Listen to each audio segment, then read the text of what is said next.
Avec toutes les boucles que vous avez découvertes dans cette section, il y a deux mots-clés qui peuvent changer le comportement de la boucle qu'on appelle break et continue. Dans cette démonstration, je vais utiliser une boucle while, mais ce que vous allez apprendre s'applique à toutes les boucles que nous avons appris dans cette section. Commençons donc par déclarer une variable appelée i et initialisons-la à 0. Maintenant, nous mettons cela dans une boucle while, donc tant que while est inférieur ou égal à 10, nous allons afficher i sur la console, puis l'incrémenter.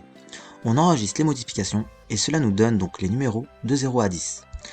Maintenant, vous voulez parfois sortir d'une boucle pour une raison qui peut se produire au moment de l'exécution.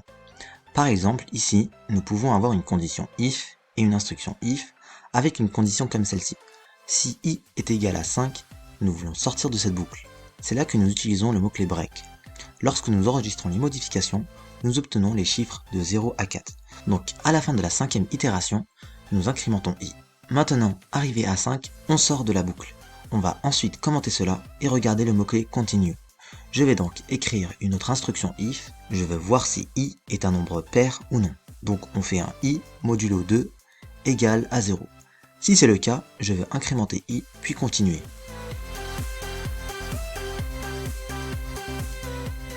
Voyons ce qui se passe lorsque nous exécutons ce code. Enregistrer les modifications, nous n'obtenons que les nombres impairs. Alors pourquoi? Regardons un exemple. Donc, quand je suis à 2, c'est un nombre pair, et lorsqu'on incrémente i, je serai égal à 3. Maintenant, lorsque le moteur JavaScript voit le mot-clé continue, il sautera au début de la boucle, et continuera son exécution dans la prochaine itération.